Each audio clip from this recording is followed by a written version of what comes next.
Bismillah, Assalamualaikum warahmatullahi wabarakatuh. Alhamdulillahirabbil alamin. Allahumma shalli wa sallim wa barik ala Muhammad. Pada kesempatan kali ini saya akan mewawancarai salah satu narasumber ataupun teman setia saya yang sangat luar biasa ini terkait dengan Muhammadiyah itu sendiri. Mungkin banyak teman-teman ataupun masyarakat di luar sana yang masih minim itu, yang memahami terkait dengan Muhammadiyah itu sendiri. Apa sih Muhammadiyah itu sendiri ya? Jadi adapun saya nama saya Suaidin, saya uh, kuliah di Universitas Muhammadiyah Mataram. Saya semester 3 prodi KPI, Komunikasi Penyiaran Islam. Ya, baik, saya akan mewawancarai kepada teman saya ini, dan sebagaimana pepatah mengatakan, tak kenal maka tak sayang. Maka supaya kita saling sayang menyayangi, maka kita harus saling mengenal dulu. Gini. Apakah langsung? 3. Ya, baik, terima kasih. Ya, nama saya April Mulyanas Arif dan saya dari jurusan Pendidikan Pancasila dan Kewarganegaraan, ya, semester 3.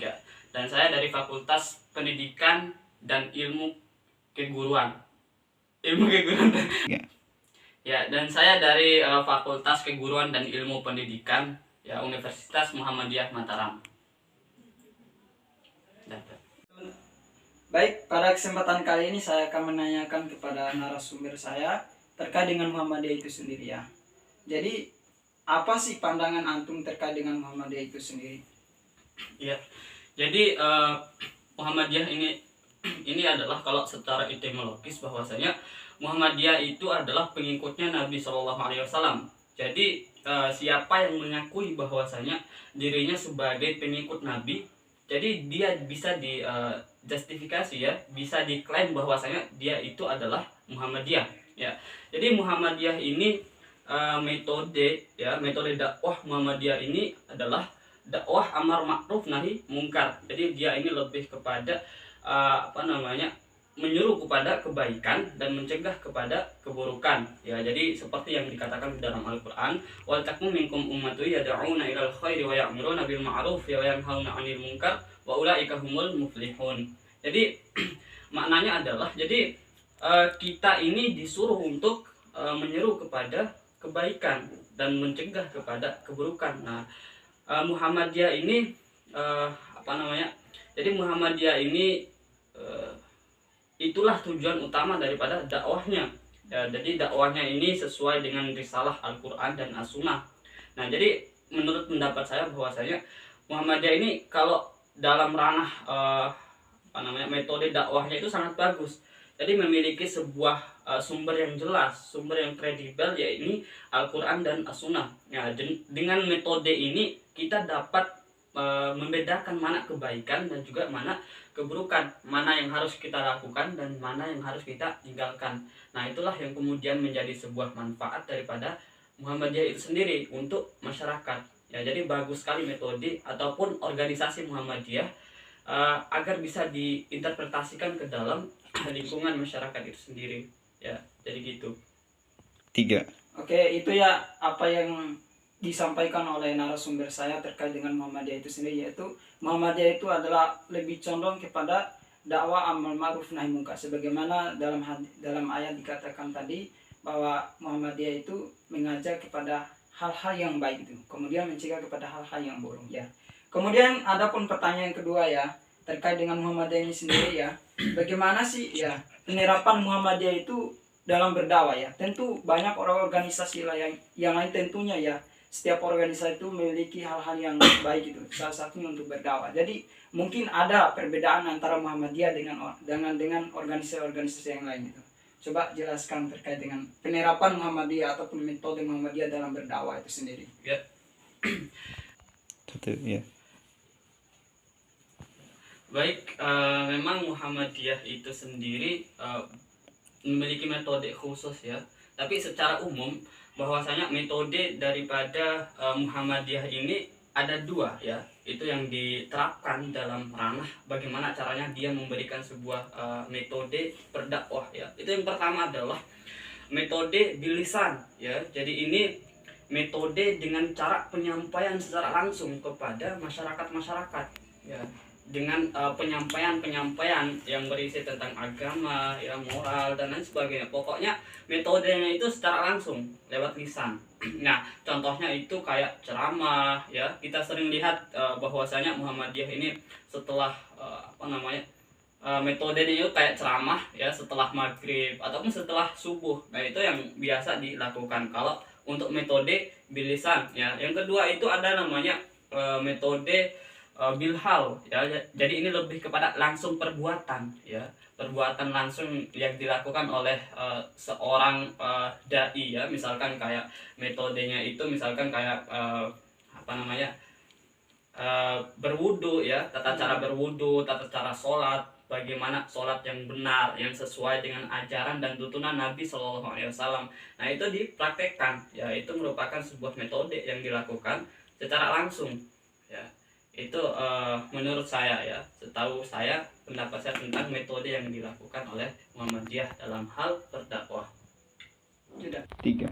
Oke, adapun pertanyaan yang selanjutnya, ya, tadi udah dijabarkan oleh narasumber saya terkait dengan Muhammadiyah itu sendiri, ya, penerapan daripada Muhammadiyah itu sendiri dalam berdakwah. Jadi adapun pertanyaan yang ketiga yaitu, ya, bagaimana sih gitu kan? Apa saja sih hal-hal yang membedakan, ya, antara Muhammadiyah dengan NU misalnya, ya, dalam hal ibadah itu sendiri. Tentunya Muhammadiyah dengan NU walaupun ada yang sama, tentunya ada perbedaan, ya. Jadi apa saja hal-hal yang perbedaan, ya, hal-hal perbedaan antara Muhammadiyah dengan NU dalam penerapan ibadah itu sendiri. Baik, untuk penerapan ibadah itu memang kita lihat tujuannya itu memang sama, ya, beribadah kepada Allah Subhanahu Wa Taala. Namun ada perbedaan-perbedaan yang mendasar yang sering kita lihat NU dengan Muhammadiyah, ya. Mulai dari yang pertama itu contohnya kayak Muhammadiyah itu tidak memakai kunut, ya, pada saat sholat subuh, ya. Sedangkan NU itu sendiri memakai kunut, ya. Ada kalanya Muhammadiyah itu memakai kunut dalam situasi atau kondisi di mana dalam wilayah itu lagi terkena musibah, ya. Namun kunut Muhammadiyah ini dilakukan secara menerus, tidak hanya spesifik kepada sholat subuh saja. Ya, misalkan ada sholat subuh, zuhur sampai kepada isya, itu dilakukan secara terus menerus, berbeda dengan NU tadi. Ya, terus yang kedua itu biasanya kita sering mendengar azan-azan, ya, sesudah azan itu ataupun sebelum azan itu ada namanya sholawatan, ya. Itu dilakukan oleh Nahdlatul Ulama, ya, dilakukan oleh NU, sedangkan Muhammadiyah tidak mengimplementasikan hal demikian, ya. Itu yang menurut saya perbedaan-perbedaan yang mendasar yang muncul secara konkret di depan mata kita, ya, antara Muhammadiyah dengan NU. Namun, ya, tujuan daripada peribadatan, ya, tujuan daripada ibadah yang mereka lakukan itu sebenarnya sama, lebih kepada beribadah kepada Allah, cuman berbeda metodenya, ya, berbeda tata caranya, ya. Namun tetap mereka mengabdi kepada Allah Subhanahu Wa Taala. 3. Oke, baik. Adapun pertanyaan selanjutnya, ya, terkait dengan Muhammadiyah itu sendiri, masih terkait dengan Muhammadiyah, ya. Jadi bagaimana sih, ya, kiprah sosial masyarakat Muhammadiyah itu ataupun warga Muhammadiyah itu dalam kehidupan sosialnya itu sendiri. Bagaimana sih? Seperti apa keluarga Muhammadiyah itu sendiri dalam penerapan kehidupan sosial di warga, di masyarakat dan sebagainya? Ya. Jadi memang perbedaan-perbedaan antara organisasi itu sangat banyak, ya. Banyak sekali yang kita lihat seperti NU, ya, NW, Muhammadiyah, HTI dan lain sebagainya. Pokoknya banyak sekali. Sehingga dalam posisi keberagaman itu Muhammadiyah ya. Jadi lantas bagaimana respon daripada warga Muhammadiyah terkait dengan keberagaman tadi, ya. Jadi respon daripada Muhammadiyah itu dengan cara menghargai, ya, dan menghormati keberagaman yang muncul di dalam masyarakat Indonesia itu sendiri, ya. Karena munculnya keberagaman itu hal yang biasa. Jadi tidak boleh kita fanatik terhadap kepercayaan kita, ya. Tidak boleh kita terlalu fanatik sehingga nantinya membuat menghina-hina dari organisasi-organisasi lain, ya. Kalaupun ada perbedaan, Muhammadiyah itu, ya, bisa toleransi, ya. Maksudnya toleran dengan sangat menarik. Ya, jadi intinya Muhammadiyah itu dengan keberagaman itu ya menghargai dan menghormati ya berbagai macam keberagaman ya, walaupun ada perbedaan-perbedaan yang uh, pada dasarnya itu berbeda dengan Muhammadiyah. Namun posisi Muhammadiyah saat itu ya biasa saja, tidak terlalu fanatik, itu intinya sih. Jadi Oke, mungkin sampai di sini saja ya. Adapun sharing kita ya terkait dengan Muhammadiyah itu sendiri ya, ada beberapa pertanyaan yang saya lontarkan dan semoga ya apa yang dijawabkan oleh teman saya ataupun narasumber saya itu akan menjadi tambahan ilmu kita untuk mengetahui seperti apakah Muhammadiyah itu sendiri ya. Ya, oke baik. Terima kasih banyak. Adapun salah itu datang dari kita semua ya, dan adapun benar itu datang dari Allah Subhanahu wa taala. Lebih dan kurang kami mohon maaf. Wassalamualaikum warahmatullahi wabarakatuh. Bismillah. Assalamualaikum warahmatullahi wabarakatuh. Waalaikumsalam. Alhamdulillah, baik, pada kesempatan kali ini saya dipertemukan dengan narasumber yang kedua ya. Narasumber yang kedua atas nama Imawan Ansar. Beliau adalah jurusan KPI ya, kuliah di Universitas Muhammadiyah Mataram dan semester 3 ya. Semester 3. Jadi adapun kali ini saya akan mempertanyakan ya terkait dengan Muhammadiyah itu sendiri ya kepada narasumber saya yang sangat luar biasa ini. Mungkin nanti akan dijabarkan oleh saudara saya atau Imawan Ansar itu sendiri ya. Jadi adapun ya langsung saja ya, adapun pertanyaan terkait dengan Muhammadiyah itu yaitu bagaimana pandangan antum terkait dengan Muhammadiyah itu sendiri? Seperti apakah organisasi Muhammadiyah itu sendiri? Ya. Oke, terima kasih saya aturkan kepada Imam Soidin yang sudah berkesempatan untuk bersilaturahmi ke tempat saya, sekaligus menanyakan terkait pandangan saya sendiri berkaitan dengan Muhammadiyah. Oke, baik, Muhammadiyah bagi saya itu merupakan suatu wadah untuk bagaimana kemudian kita berdakwah, karena memang Muhammadiyah itu secara definitifnya itu ada dua kata. Yang pertama kata Muhammad, dan kata yang terakhir itu ya nisbah. Ya nisbah artinya itu kelompok, pengikut, dan intinya pada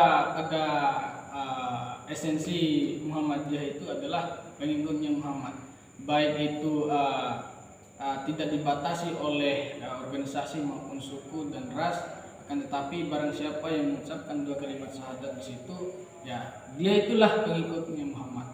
Nah, jadi pandangan saya secara umum Muhammadiyah itu adalah organisasi yang bergerak di bidang pendidikan, bidang sosial, dan bidang bidang satunya lagi itu bidang keagamaan. Ya. Jadi itu pandangan saya secara umum terkait dengan Muhammadiyah. Oke, jadi sedikit tambahan berkaitan dengan Muhammadiyah juga, bahwasanya organisasi Muhammadiyah ini merupakan gerakan dakwah Islam atau gerakan Islam yang tema besar dakwahnya itu adalah amar ma'ruf nahi munkar. Nah, jadi kita sebagai kadernya harus menjiwai betul apa yang menjadi perintah atau wasiat dari Kiai Haji Ahmad Dahlan itu sendiri yang terdapat dalam surah Al-Imran 104 itu sendiri. Jadi barangkali itu pendapat saya secara umum atau tambahan berkaitan dengan Muhammadiyah. Baik, terima kasih kepada narasumber saya yang menjabarkan terkait dengan pendapatnya apa Muhammadiyah itu sendiri ya. Tentunya teman-teman sekalian sudah mendengar apa yang dijabarkan oleh narasumber saya atau Imawan Ansar tadi. Kemudian ada pun pertanyaan yang kedua ya terkait dengan Muhammadiyah itu ya, bagaimana sih penerapan Muhammadiyah itu dalam berdakwah ya? Konsep apa saja yang Muhammadiyah menggunakan dalam berdakwah itu sendiri ya? Tentunya Muhammadiyah dengan organisasi yang lainnya tentu memiliki metode masing-masing dalam berdakwah. Tapi tentunya tujuan daripada dakwah itu adalah mengajar dalam kebaikan itu sendiri ya. Oke, terkait dengan pertanyaan kedua berhubungan dengan metode atau cara ataupun penerapan yang dilakukan oleh Muhammadiyah dalam hal berdakwah ini, menurut saya ada pendekatan-pendekatan yang khusus yang dilakukan oleh Muhammadiyah itu sendiri. Dan penerapan yang dilakukan oleh Muhammadiyah ini seperti berinteraksi langsung dengan masyarakat majemuk. Nah, maksudnya dalam Muhammadiyah itu sendiri ada yang namanya kemah dakwah. Nah, jadi kemah dakwah ini merupakan salah satu jalan untuk berinteraksi langsung dengan masyarakat yang majemuk. Masyarakat yang majemuk di sini artinya bahwa ada nelayan, ada petani, ada buruh, dan lain sebagainya. Dan pada intinya masyarakat majemuk itu adalah secara umum orang-orang yang tidak mampu lah istilahnya. Sehingga Muhammadiyah mampu untuk memfasilitasi apa yang menjadi kekurangan dalam kondisi sosio-historis yang dialami oleh masyarakat itu sendiri. Dan berkaitan dengan pendekatan tadi, bahwasanya Muhammadiyah itu melakukan pendekatan seperti yang dilakukan oleh Nabi Muhammad SAW itu sendiri. Apa pendekatan yang dilakukan oleh Nabi Muhammad? Yang pertama, pendekatan sosial.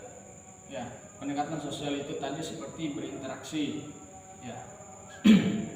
Dan pendekatan kedua adalah pendekatan politik. Nah, bagaimana kemudian pendekatan politik yang dilakukan oleh Muhammadiyah ini mampu untuk mempersuasi, mampu untuk mempengaruhi masyarakat-masyarakat yang awam, sehingga mampu untuk masuk dalam ranah Islam itu sendiri. Sehingga apa yang kita lakukan, kita mampu untuk menanamkan nilai-nilai keislaman atau nilai-nilai ubudiyah yang ada dalam Muhammadiyah itu sendiri. Seperti contohnya dalam ranah pendidikan, kita mengatakan Baitul Arqam. Baitul Arqam itu merupakan salah satu jalan yang dilakukan oleh Muhammadiyah agar kemudian generasi-generasi yang lemah ini bisa menjadi generasi yang sejahtera di kemudian hari. Nah, jadi penerapan pada intinya di sini adalah ada pendekatan khusus yang dilakukan oleh Muhammadiyah itu sendiri dalam aspek berdakwah.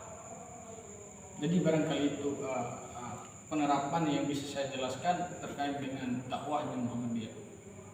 Ya, itu adapun penerapan yang terkait dengan bagaimana sih ya Muhammadiyah itu sendiri, penerapan Muhammadiyah itu sendiri dalam berdakwah sebagaimana apa yang disampaikan oleh Imawan Ansar tadi ya. Kemudian adapun pertanyaan yang selanjutnya ya terkait dengan Muhammadiyah juga ini ya. Ya. Jadi apa saja ya hal-hal yang hal-hal yang membedakan organisasi Muhammadiyah dengan organisasi yang contohnya ya semacam NU dengan Muhammadiyah. Tentunya dalam hal ibadah ya, tentunya ada perbedaan ya, walaupun sebagian juga ada sama gitu kan. Jadi apa saja hal-hal yang membedakan perbedaan Muhammadiyah dengan NU itu sendiri ya dalam hal ibadah itu sendiri. Nah, jadi terkait dengan pertanyaan ini berkaitan dengan perkara ibadah. Jadi tentu dalam sebuah wadah, ormas atau organisasi besar masyarakat ini dianggap, banyak yang menganggap organisasi-organisasi ini sebagai mazhab dan lain sebagainya. Tetapi yang membedakan organisasi NU dan Muhammadiyah ini, kalau dalam Muhammadiyah itu kan ada yang namanya putusan tarjih.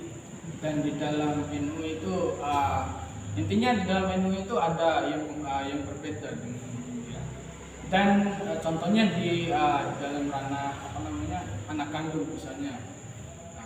Kalau Muhammadiyah kan ada yang namanya organisasi-organisasi otonom. Contohnya seperti HW, Tapak Suci, IPM dan IMM, sama Kokam, sama Nasyatul Aisyah ya. Ya, dan itu merupakan salah satu pembeda dalam perkara ibadah. Nah, jadi terkait dengan bacaan, tentunya dalam sholat, terkait dengan bacaan sholat dan sebagainya, kalau Muhammadiyah memakai dalil-dalil yang kuat, maksudnya sanad-sanad yang hadis ataupun dalil yang kuat, sehingga mampu untuk dijadikan sebagai landasan atau bacaan di dalam melakukan hal ibadah itu sendiri. Nggak tahu kalau saya tidak bergelut secara mendalam di organisasi lain.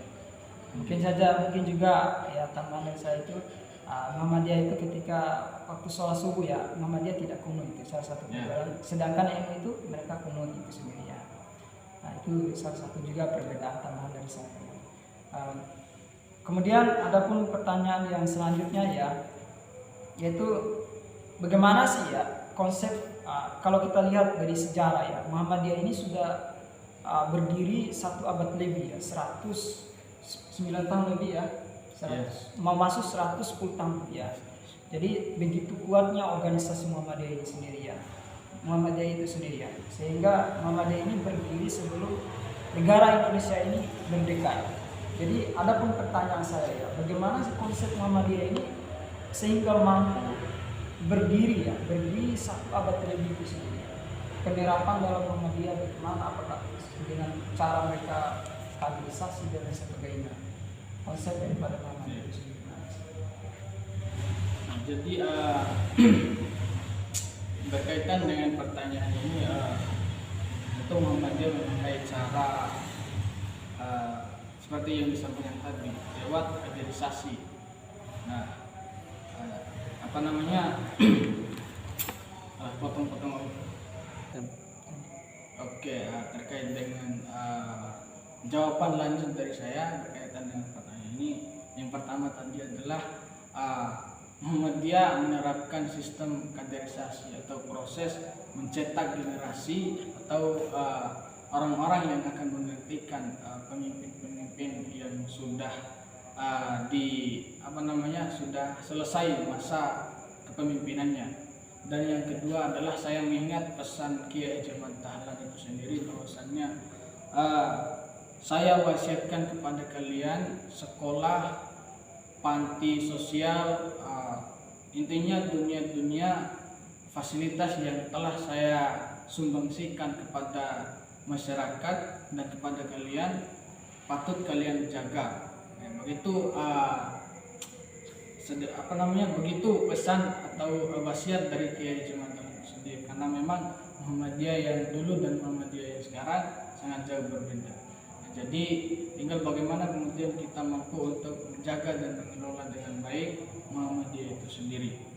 Karena memang organisasi Muhammadiyah ini adalah organisasi yang sah di mata pemerintah, dan kalau kita berkaca pada sejarah ya, Muhammadiyah ini organisasi yang disahkan secara langsung oleh pemerintah Belanda pada dulunya.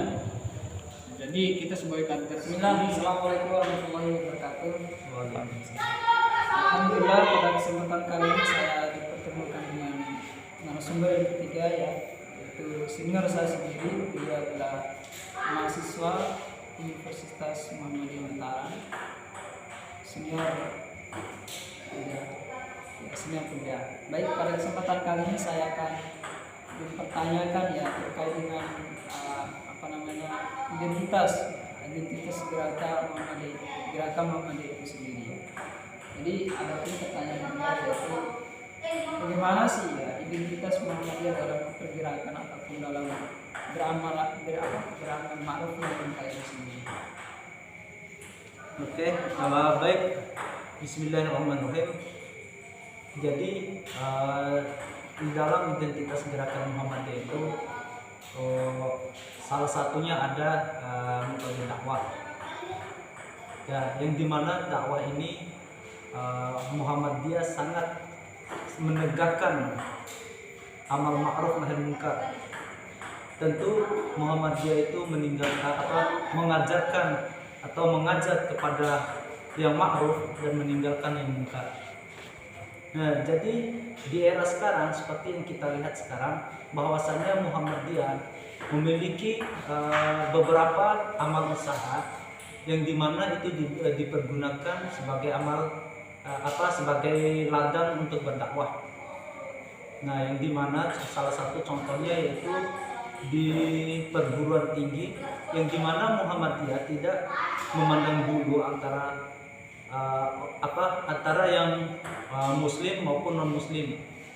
Ya, di Muhammadiyah itu sendiri, Muhammadiyah menerima mahasiswa non muslim yang sebagaimana nanti akan diusahakan di tanda kutip, minta tolong di tanda kutip, diusahakan akan dan tidak akan memaksa.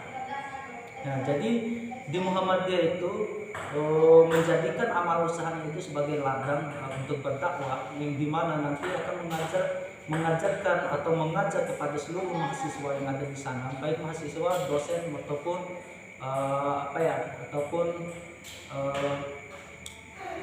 birokrasi-birokrasi yang ada di Universitas Muhammadiyah untuk lebih meningkatkan keimanan dan ketakwaannya kepada Allah Subhanahu wa taala.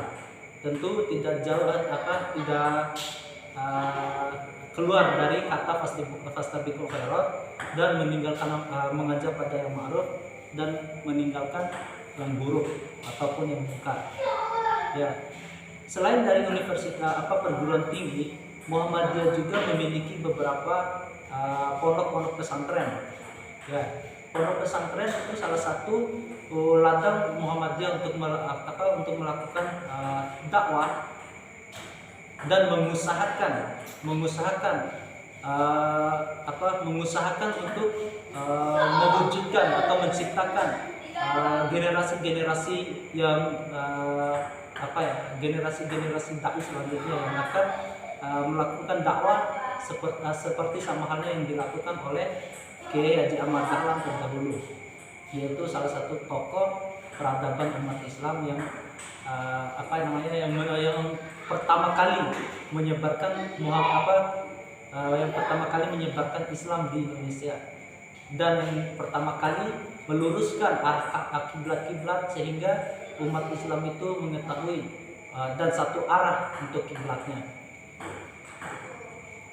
Mungkin itu yang bisa saya sampaikan. Ya, alhamdulillah itu ya ada beberapa